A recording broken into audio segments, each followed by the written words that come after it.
Hydroponics today does not mean just growing fruits and vegetables. In fact, there's a lot of opportunities for growers to grow other kinds of specialty crops. And Linda, I know you've got a lot of expertise with cut flowers, and tell us a little bit about how that may be working into the hydroponic industry here in Florida. Well, Bob, actually it's really a great crop for folks that would like to have a little less labor perhaps with the veggies. Some of the crops that have traditionally been grown in greenhouses have been very successful.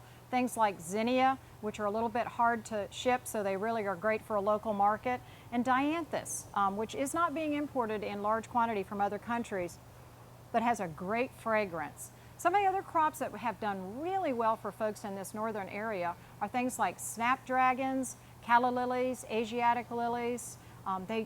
Sunflowers are probably one of the nicest crops that really does great in a greenhouse. It looks like a wonderful opportunity, and I know some growers have adopted cut flowers as one of their crops and selling them locally and doing very, very well in that situation. In addition to cut flowers, we've got another new crop area that has taken off in the last few years tremendously, and that is the area of herbs. In fact, today there are more herbs being produced in greenhouses hydroponically in Florida than even crops like tomatoes or cucumbers, some of our standard bearers in the industry.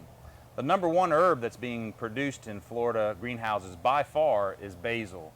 And this is an example of a way that basil could be grown, and it has been grown, is being grown by a local grower in a nutrient film technique system with the roots still attached, and is sold as a live, fresh plant, and is very, very popular in the marketplace.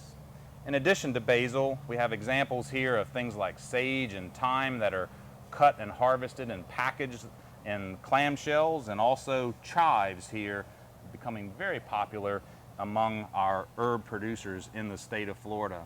But in addition to these, we can also grow things like dill and arugula, oregano, parsley. There's a number of herbs that fit that bill. Over here I know we've got nasturtium and viola and even some snapdragons. Looks like some miniature snapdragons. Linda, how are those being used? Well, Bob, primarily those are used in upscale restaurants for garnishing plates. They're actually tossed into salads to add color to our salads. So if you're near a large urban area and there's a lot of upscale restaurants in your vicinity, that's a really profitable crop to get into. So those are examples of some of our edible flowers that could be used. Boy, it just seems like we've got an opportunity to grow a lot of different crops in our greenhouses in Florida here. And I think we'll have opportunities for even more to be developed as we continue to demonstrate and learn more about these kinds of crops that can be grown here in Florida.